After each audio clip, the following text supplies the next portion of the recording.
Welcome to this edition of the ReRooted Podcast here on Ram Dass's Be Here Now Network, where, as you see, if you're watching behind me, for example, there is this tree here that is very much sort of indicating in its artistic glory, sort of both the roots and the branches, the sort of, what's underneath the surface, what's in the ground, and also what is it that is growing out and reaching out. And we're just sort of exploring that, how we can get rerouted, regrounded into our essential self, our deepest self, and really kind of begin to flourish and grow in all the ways that nature, quite frankly, intended.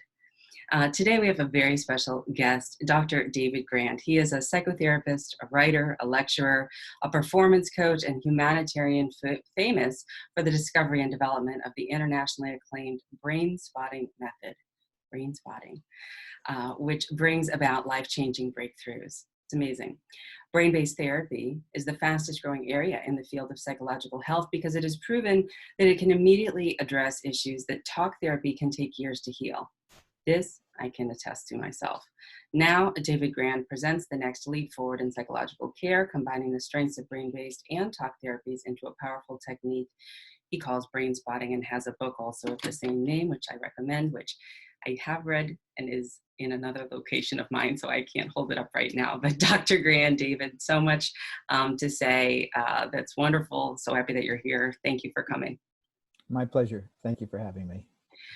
So let's begin this whole idea of, just before we get into the model that you've developed and how you sort of came to find it, this idea of the difference between sort of talk therapy and then these more somatic brain-based therapies. And in your in the intro that I just mentioned, that one tends to be, I don't know, faster, or it's more of a direct route, if you will. Can you talk a little bit about what's happening there and how this is sort of the next wave of therapy? Well, first of all, Brainspotting, in addition to being brain-based and relational, we say not talk therapy, but relational. Right. It's also body-based. And it's also mindfulness-based. And I know that, you're, a teacher, trainer in mindfulness meditation.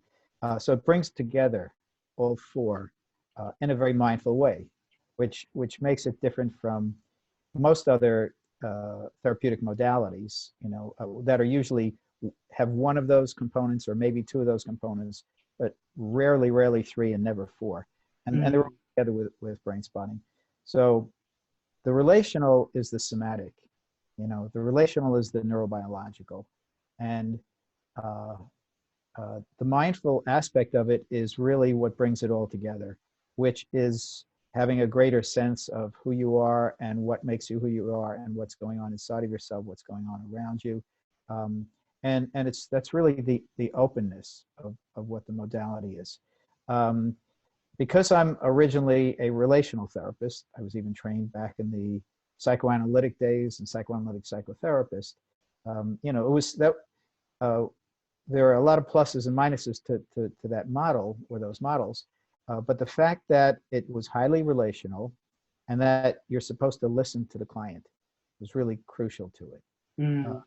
So as I got involved more with body-based therapies like somatic experience and some other more technical therapies, I always learned it and used it through the lens of the relationship, of the healing relationship. So for me, when I discovered Brainspotting in 2003, when I found an eye position for an ice skater where her eye just wobbled and then locked in, and when she continued to look at it and just processed off of it intensely for 10 minutes, everything that I developed in Brainspotting from there on was relational.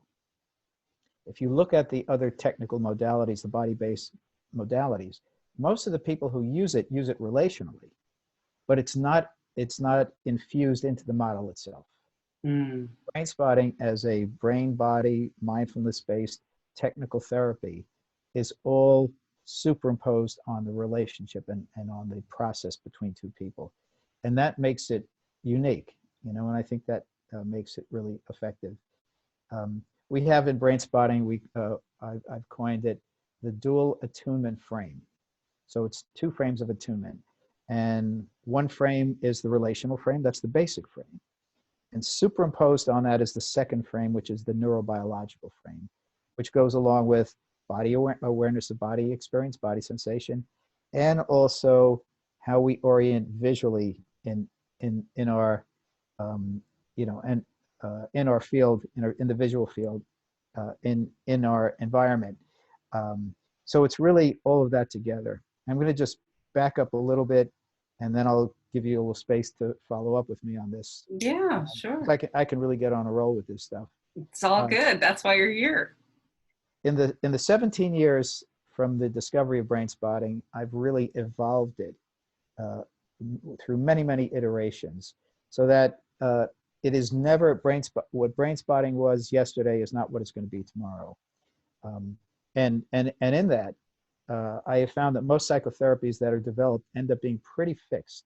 You know, they get set in time and whenever they're discovered, and maybe some additions beyond that. But really, as time goes on, they just sort of self-perpetuate. Brainspotting is meant to regenerate. It's never meant to be, well, this is what it is, and this is what it will be forever. It's always changing, always evolving. But the context for this, along the way, I sort of discovered that neurobiology is infinite, that there are between 1 to 4 quadrillion synaptic connections in the human nervous system. A quadrillion is a billion multiplied by a million. Okay, and if you multiply that by 4, well, then you get the fully expansive. Yeah. Now that is essentially infinite. Okay, so when a human being sits in front of you, and this goes not just for therapy, but or just for healing modalities, this is for life. When another person is sitting in front of you, it is mathematically impossible for you to know what's going on inside of that person. It's just too vast and too complex and too dynamic. So the sense that we have of, oh, I know who this person is, and I know where they're coming from, and I know what they're talking about, and I know where they're going, is mathematically impossible, scientifically impossible. So when I talk about the uncertainty principle, which is, I took the name of it from Heisenberg in quantum physics, because there is, there's a parallel to it. It's the idea that if you're sitting in front of another person, you are truly in a state of uncertainty, whether you know it or not. Okay? And the more you know that you're sitting in uncertainty, and the more that you can surrender to it, the more you can really be present with the person and attuned to that person. Okay? So if you take most of the psychotherapeutic models, you can see that they're not built on uncertainty. They're built on subtle forms of certainty, and in some models, not so subtle forms of certainty, which from a Brainspotting point of view means that you believe you can know things that you can't possibly know. Okay? So the approach we have is that when you sit in front of the person who's there for whatever it is that they want and that you can provide them, all you have is the frame. Okay? We say in Brainspotting, in the face of uncertainty, all you have is the frame. And the frame, that dual attunement frame, the relational neurobiological frame, somehow when you bring it to and hold it with a person, and they bring it to you, you form the frame together, it changes their neurobiology and it changes their experience, as opposed to if it wasn't there. How does it change? We don't know. It's uncertainty. But we know that it changes it. And people are coming for therapy help because of the changes that they've wanted to make that they haven't been able to make on their own.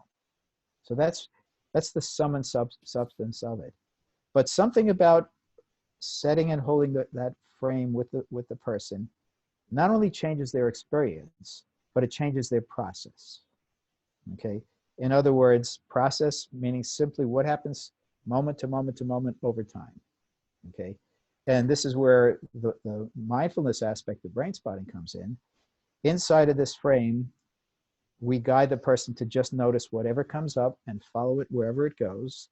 And in that context, something changes inside the person that hasn't been able to change, at least in this time frame, without that frame being set and held with the person.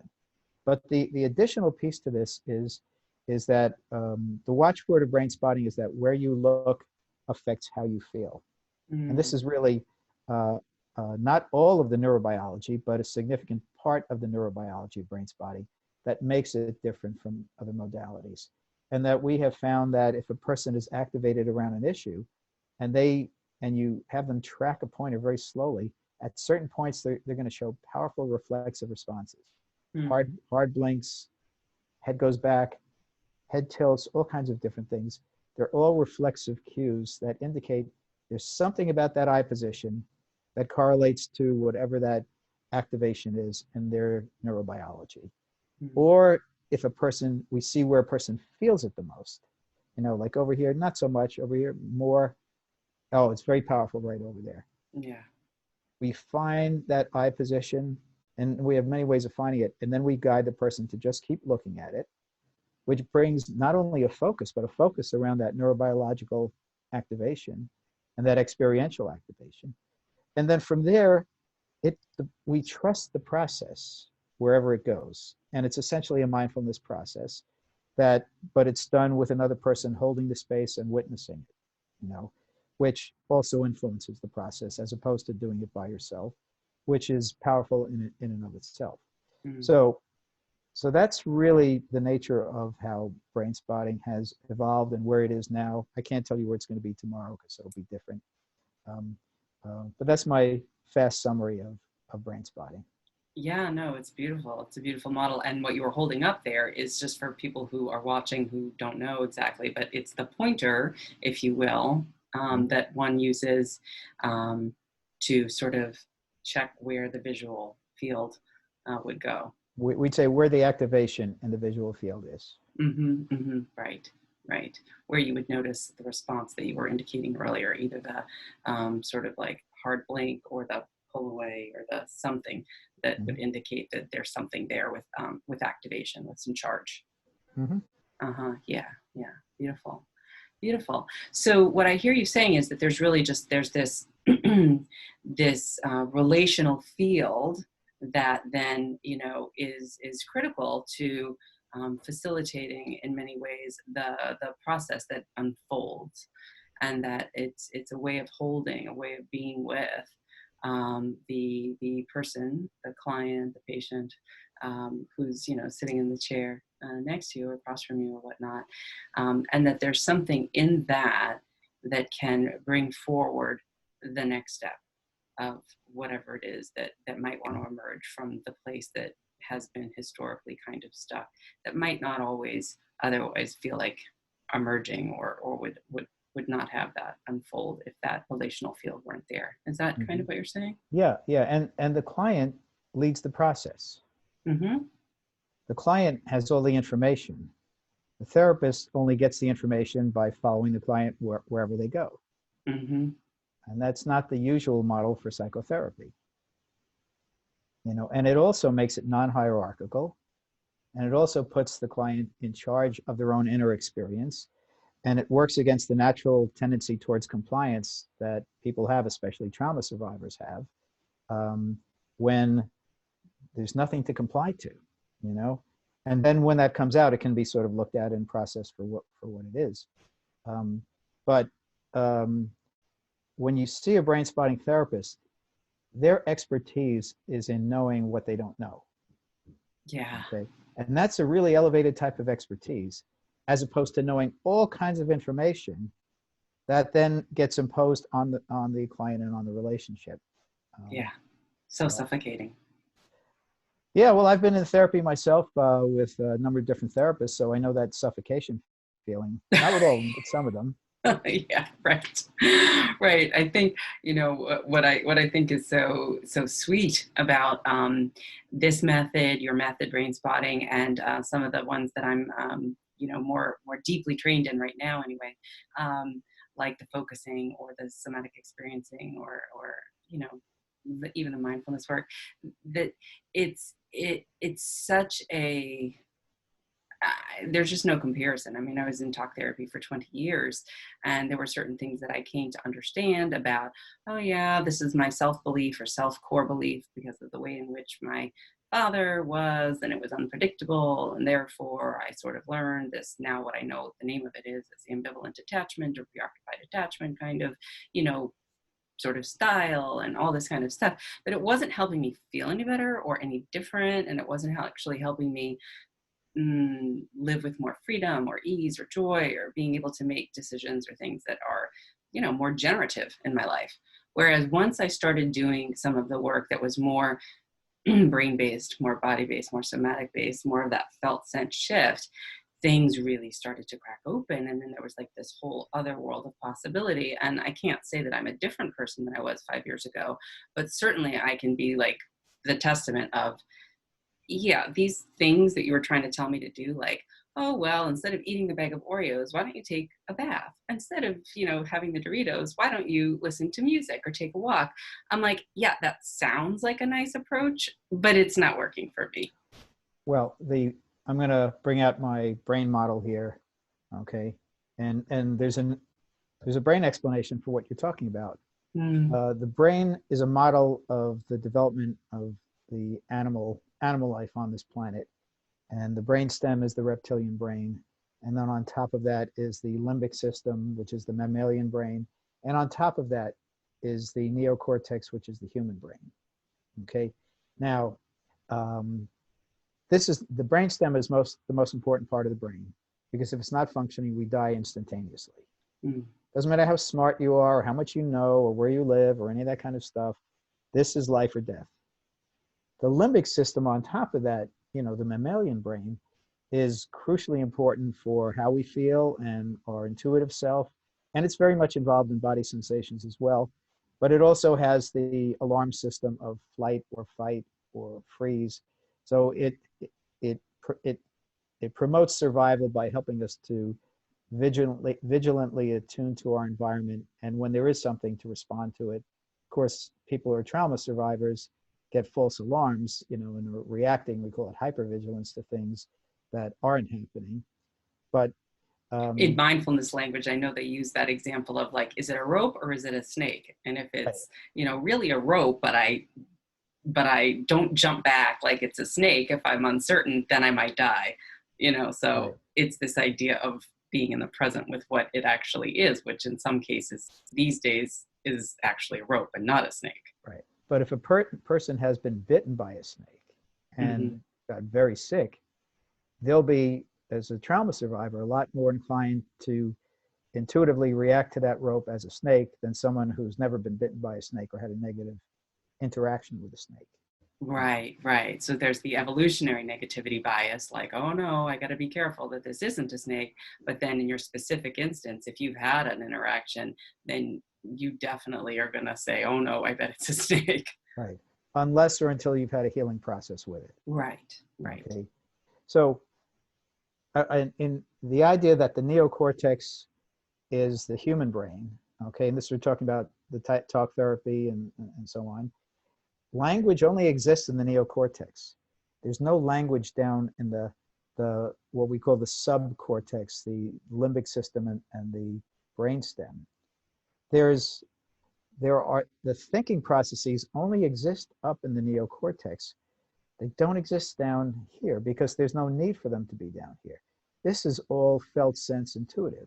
But the issue is, and many therapies don't seem to recognize this, information flows primarily from the subcortex up to the neocortex. Very little information comes from the neocortex down to the subcortex. There is a secondary loop. Let's say 90% goes up and then 10% goes down. But if you really want to get to the processes, you have to be able to bypass the neocortex and access the subcortex, okay? And then whatever processing goes on there ultimately comes back up to the neocortex. Right. But if you have a therapy that is language or thought-based, okay, as opposed to body and emotion-based, you're gonna get that 10% down. You're not gonna get that 90% up. But with brain spotting, okay, one of the things is, you know, the more you learn about the brain, the more you realize what you don't know. Yeah. And that, you know, nothing just goes on in one place in the brain. And we say when a person has a traumatic experience, that the brain's capacity to process the experience is not fully, articulated, so that parts or pieces of that trauma go unprocessed, and in the subcortical brain. And that's where you get flashbacks and hypervigilance and fear of reoccurrence and all of those things. But it's really not like you have a little thing over here, a little unprocessed trauma over here. It's really very much systemic and fluid and dynamic. Yeah. But it's still in certain places. So with brain spotting, when we find that eye position where all of a sudden the person just goes like this, something about that eye position is correlating to that unprocessed traumatic network in the subcortex. Or if we find an over here, oh wow, my chest just clenched up right when you went over here. Something about this eye position correlates to that unprocessed trauma deep in the subcortex. And when you hold it in place, the brain's attention is held more in place on that, okay? So that the processing, the mindfulness processing that goes on there is very focused and very direct to the region or the networks in the subcortex that are holding the unprocessed trauma. And that's really, what helps brain spotting to be able to do what many other therapies are not able to do with that specificity and that depth. Yeah. You mentioned somatic experiencing, and I'll give a shout out to Peter Levine and SE. Although I've trained in a lot of modalities, Peter's work with SC has influenced me more than any other modality. And there's a lot, if you're an SC practitioner, you'll recognize a lot of it in brain spotting. So, and we're not afraid to admit that. We're proud to admit that.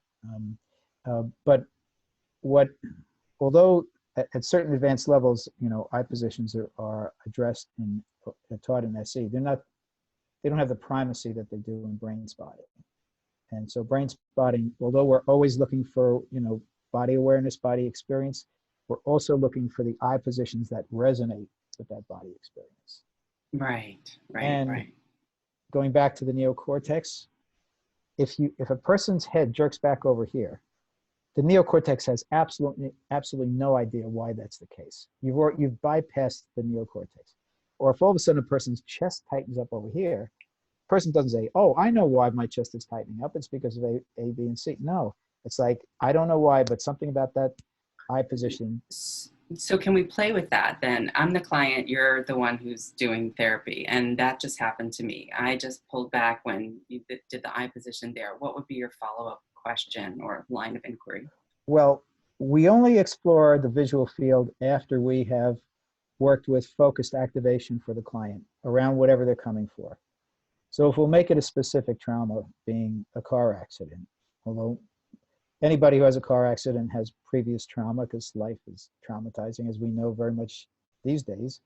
But I would just ask the person to tell me about what happened, and they'd have a chance just to explore it. And when you start talking about something, it comes out differently than you planned. Different things happen, and that's just how the brain and the self works. But from there, we then say, are you activated around this trauma? And person would say yes, usually. And we use a rating scale of 0 to 10 to say, well, how activated do you feel right now? 0 to 10. It's like it's sort of a thermometer that you check in with in the beginning and towards the end.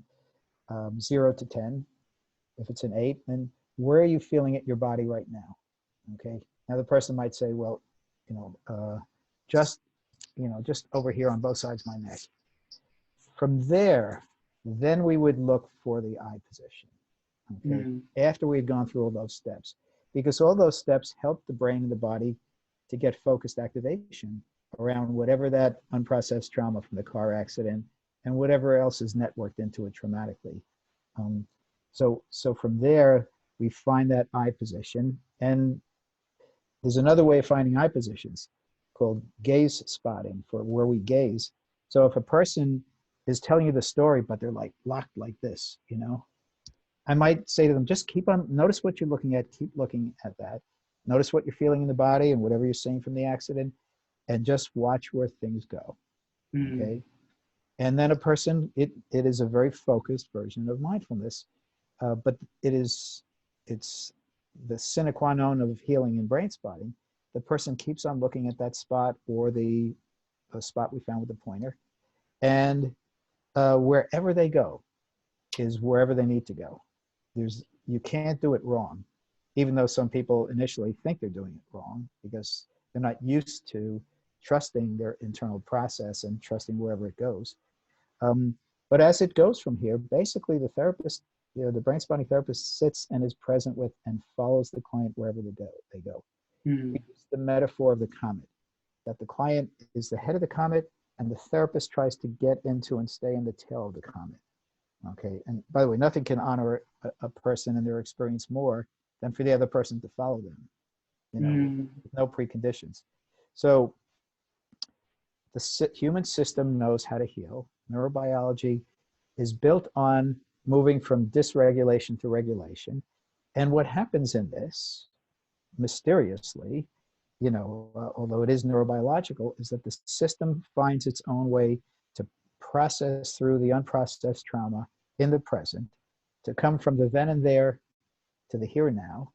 And it's not like it didn't happen, but it's in my past, it's part of my experience, but it doesn't have to cause me suffering, or it doesn't have to inhibit me in the present or as I go ahead into the future.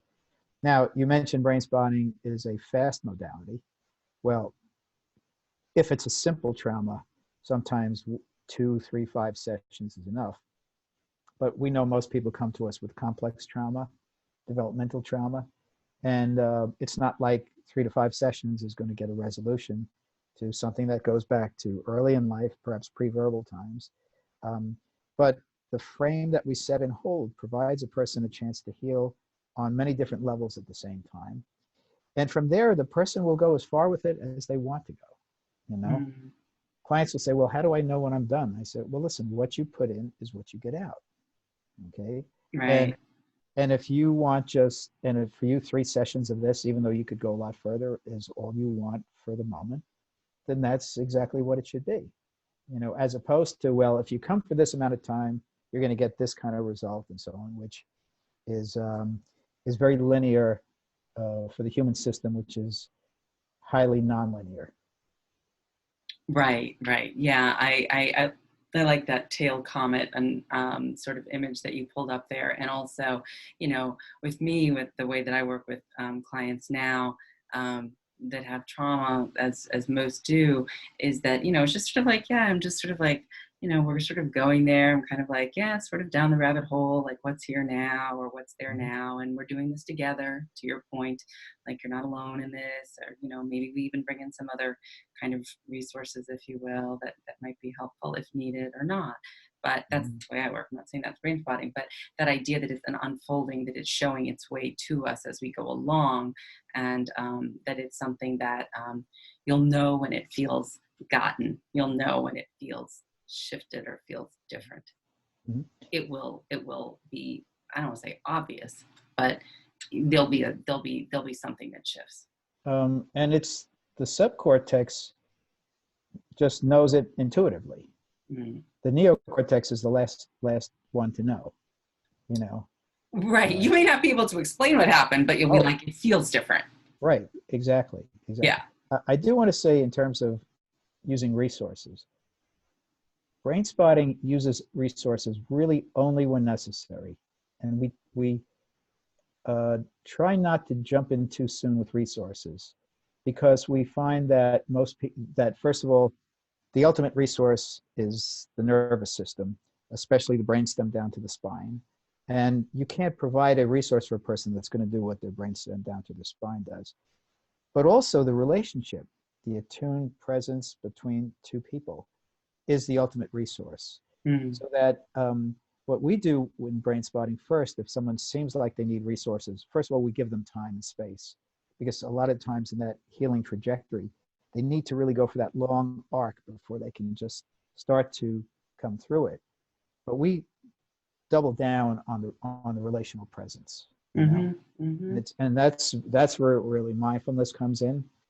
For us to be mindful of the power of our presence with the person, and to be mindful about being mindful helps you to become even more present. You know, what makes me think about this is that the best therapists, I think, are the ones who've done their own work, you know, and that I know I've been with therapists that have not done as much, and at least not in the ways that were as felt to me, and that when I've worked with someone who I felt has sort of went through their stuff and sort of done more of their own work, that the trust to be able to feel like I can kind of take this journey with them, that it's okay, that it's safe. Like, I'm not sure what it's going to look like. We don't have a roadmap, but it's certainly something that I feel like more okay about, sort of moving toward and moving into this curiosity with this process. Well,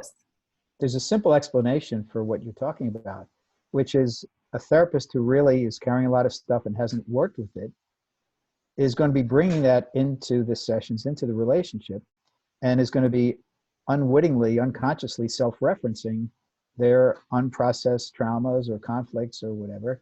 And their brain's attention is drawn into that, which draws their brain's attention away from the person sitting in front of them and the uniqueness of them and the dynamic process that they go through.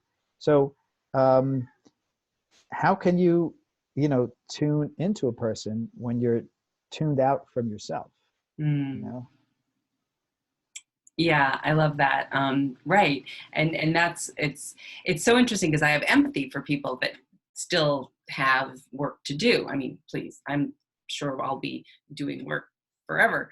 But the big chunks anyway, that were like the big boulders, they sort of got blasted and they're sort of now more pebbles, I mean, it's like you can walk around now, that I have empathy for that. But I also feel like, yeah, it does get in the way and it's about them, meaning that it's it's a less availability, like you say, for the clients.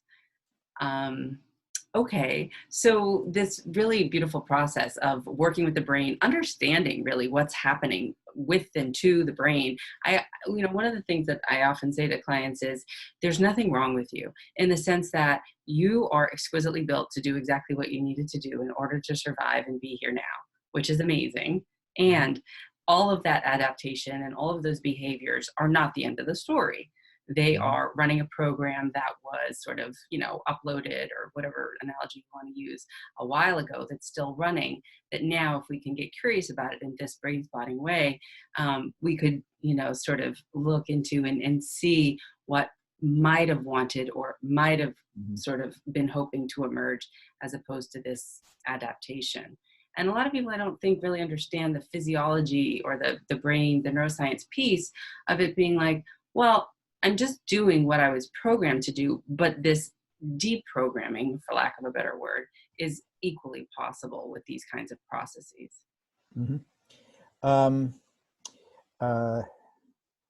The term post-traumatic stress disorder, or the term dissociative disorder, or attachment disorder, is so wrong.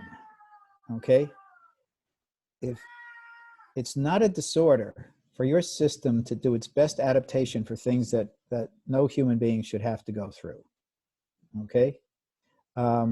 So what looks like an attachment disorder or a dissociative disorder is a marker of what the system had to endure.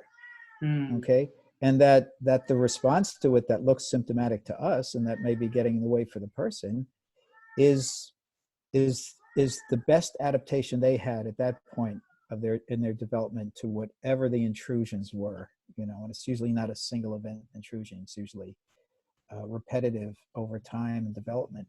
So it's not post-traumatic stress disorder. It's, post-traumatic stress experience. I like that, post-traumatic stress experience. Yeah. And literally, I mean, if you were bitten by a snake, for you to have that reaction to anything that looks like a snake is really highly adaptive under the circumstances. It may be overly adaptive, and you may need to not have it go away, but have it go back to what it should be. It's the difference between hypervigilance and vigilance. when you come out of hypervigilance, the goal is to not, well, just have no vigilance. Meaning you don't want to check out. Well, and you want to be able to pick up true danger when it's there. Yeah. You know? So an alertness, if you will. Yeah, and again, attachment disorder, it's not an attachment disorder. It's an attachment experience, an attachment representation, attachment mirror. The person, what is called a disorder, is a reflection of what happened to them. Okay, and in brain spotting therapy and all effective therapies, it's to provide a person an experience in the present, which is different, but not by talking about it, except afterwards. The talk part of brain spotting happens towards the end of the session, maybe in the beginning of the session, towards the end of the session. But to have the person have an internally adaptive experience, that their system and is able to find its way out of, that only their system could do. And somebody else's system will do it differently. And that's why in brain spotting, in the face of uncertainty, what we have is the frame. You set and hold it, and then what happens inside of it is drawn from the person's potential. Right. And it goes wherever it goes, however it goes there. Yeah, no, I love that. That's beautiful. As you're talking, it makes me think of a couple of different things. What you mentioned trauma a few times. Is this a model specifically well suited for or developed for trauma? Or how do you define trauma? Is it pretty much all sort of needs that we may have in some ways a form of trauma? How would you, and can you give any examples of like the kinds of things people would present? You mentioned car accidents earlier, other things. First of all, we are now living in a time when every person in the world is being traumatized. Well, that's true. Together. And although it's maybe happened before, we didn't have the kind of communications, the instantaneous communications, so that we could all know that it's happening around the world. Being that we're taping this in the time of the pandemic. Right. Yeah. Right. Brain spotting is not a trauma therapy. Brain spotting is a human therapy. Okay. And people have different definitions for trauma and different ways of experiencing it. So it's whatever the person feels is not the way they want to feel, or whatever holds the person back from being able to be who they want to be and do what they want to do, is what it is, and that's self-defined. Is there usually a trauma base to it and a multiple trauma base? Sure. And is that what we're looking for all the time? Absolutely not. We're not looking for anything, because that's the certainty model. We're looking for wherever they go in the process. Mm-hmm. And one of the things is in brain spotting is that if you wait long enough, the person will always go to a place that they wouldn't have gone to otherwise. Okay. So is there a lot of silence in the sessions? Absolutely. Well, if the person is inside the frame and they're processing deeply in the frame and they're subcortically processing, so it is mega fast, by the time the person says anything to you, they're already in a different place. So silence is wisdom, because what happens is when you talk, it draws the person out of their process. So if you're going to do it, you have to have a pretty good reason to do that, and most of the things that we think are good reasons are not good reasons. I did an experiment with a number of my clients. I'm a very experienced therapist, and I'm very insight-oriented and relational and all these things in addition to brain body and stuff. But in brain spotting, I would wait for the moment, and I'd really wait for it, for when I thought I had a really valuable intuitive intervention. And then I just zipped it. It didn't say it. And I waited to see what happened afterwards. And what happened 100% of the time is that a person went off in a different direction than they would have gone had I stepped in with my intervention, had I had, redirected their stream, so to speak. 100% of the time, people went to different places that they wouldn't have gone to likely had I stepped in. So no matter how smart you are, how experienced you are, how creative, how attuned you are, okay, you're still in the tail of that comet, you'll never get close to the head of the comet. You're doing pretty good if you're following them and maintaining that, and noticing when you fall out of the tail of the comet, lose attunement, and then so you can work your way back into it. Yeah, I love that, because it really is, clearly the frame and the holding space is critical for the therapist to be holding space there. But that it's client led in that way. Like you say, the head of the It has to be. Yeah, It has yeah, to be. yeah. It's so obvious, and yet most therapies are not based on that. Right. Well, it just sounds like there's just a lot of, like, you started this podcast, this recording, with a lot about uncertainty, and a lot of this idea of, well, how do we be with uncertainty? And a lot of that is like, well, curiosity perhaps, or a little bit of, wonder, a little bit of openness, a little bit of, well, okay, well, what about this? Or what else? Or what, just that open question, as opposed to having to do a particular thing. Obviously you have scales and protocols around, No protocols. Okay. We do not have protocols. A protocol is something that the therapist brings in, and it's usually because they were taught it. Okay. And then fits the client into that protocol. Remember, protocols are used for research. Okay. So that you can have everybody gets the same protocol. But if a therapy is attunement based, you can't have a protocol.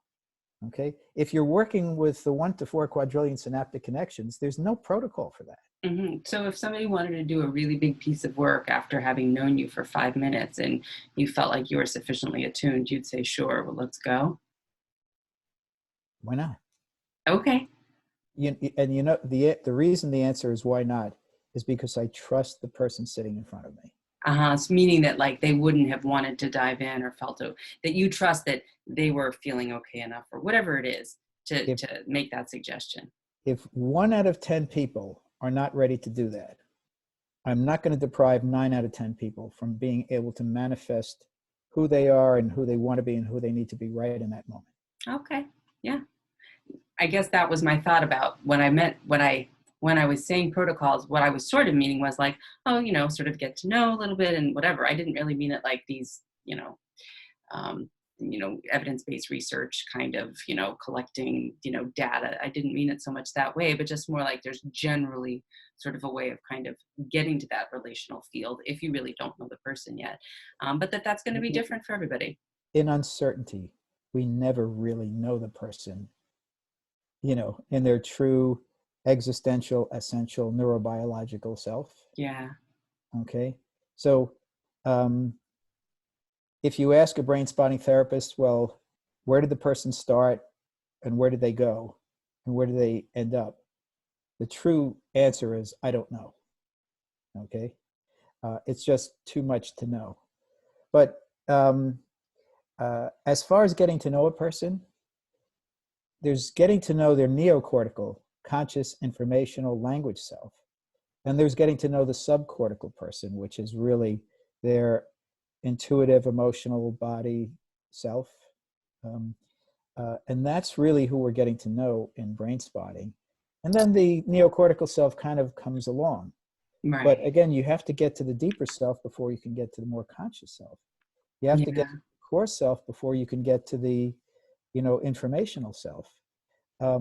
And again, and I want to repeat this, the success that I have, the secret to my success as a therapist and a healer and so on, is that I have complete trust in the person in front of me. Mm. Okay. And I have a lot more trust in them than I have in myself when it comes to them and their process. So if a person, like 5 minutes into it, I'm right here, let's go, I will trust them. I'll trust them, and unless for some reason I find out otherwise. Okay. And I'm not going to let any external idea inhibit that person from their process. That's beautiful. That's great. It's good to know. A couple of the things that just sort of came to mind. One was that, is there a sense of, I don't know, it almost sounds like there's a sense of something beyond that this sort of uncertainty leads to. And dare I say, like maybe something spiritual, or maybe something mystical, or maybe something, I don't know. Is there anything there? Or am I making this up? No. Many therapists, many teachers squash the idea of spirituality. That's not what we're here for. It's not scientific. It's not research, whatever it is. And there's some modalities there that are spirituality based. Okay. In Brainspotting, it's an open model. So whatever the person brings in, and whatever they consciously bring in, whatever they bring in on a deeper basis, that's what we sit and hold with them.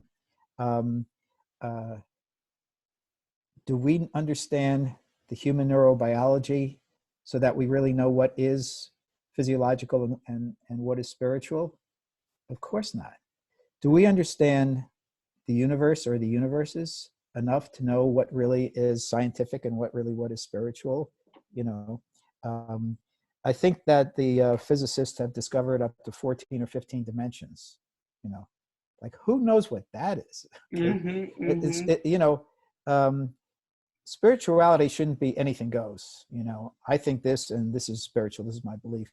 But the idea that existence is infinite, and that the most we'll ever get is the slightest tail of what there is in the infinite universe or universes, leaves a lot of room for possibility, for expanded possibility. But I find that people who have spiritual beliefs, or who are spiritual people, when they come, it's a great asset to the healing process.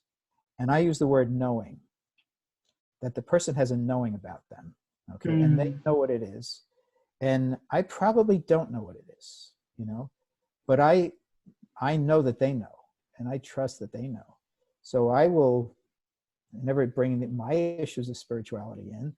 I'll draw it from them, but I will receive whatever it is that they bring to me, because I know that they know better than I do. Yeah, I love that. That's great. I want to bring in something, because we talked about it before, which is issues of bias and oppression. Yeah, I was just going to ask that. Oh, good. So we're thinking alike right now. We're resonating. I'm a very political person, internally, personally, but as the leader of a therapy movement, I have to be apolitical, because it's not for me to confirm or disconfirm anybody's belief systems or politics and so on.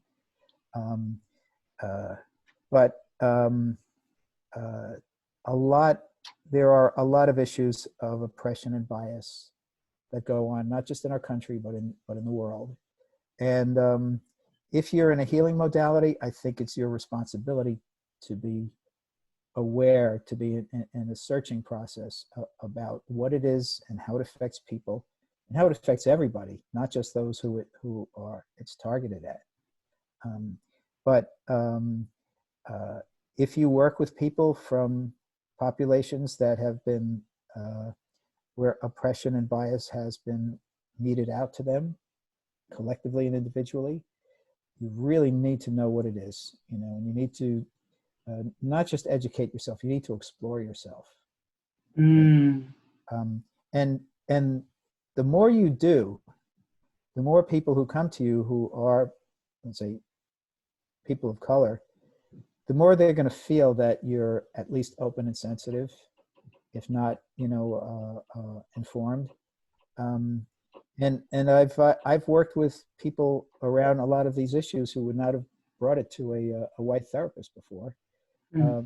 And to me, it's a tremendous honor, Yeah. And I've learned so much, I grew up in the United States in the 50s and 60s, and that was white America. Okay. Not that we didn't have a lot of people of color back then, but that's the way it was. And there are a lot of people who, with courage and determination, are insisting that we open up our eyes to what is, and that we not accept what is. Brainspotting doesn't have a bias when it comes to this. Brainspotting has a presence when it comes to this. which is that, again, we are non-hierarchical, okay? And the person and their experience is the most important thing. And we want therapists of color to be able to come to trainings where they can feel safe and feel understood. And we are addressing that in Brainspotting. And I have the assistance of a wonderful guy who has given me the opportunity to do that. To train therapists of color in Brainspotting. Yeah. In what is a safe environment, instead of being one out of 2 or 3 people out of a group of 80, being one out of a group of 80, Right.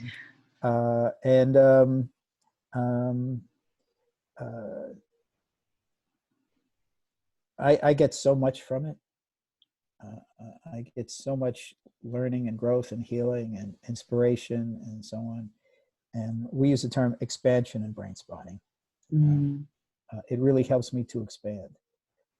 And it's one of the things I'm proudest about, And of course, being for therapists who are treating clients who have been subjected to institutional racism and generational oppression, so on, to be able to help people who need it the most and get it the least is very much part of what Brainspotting is about.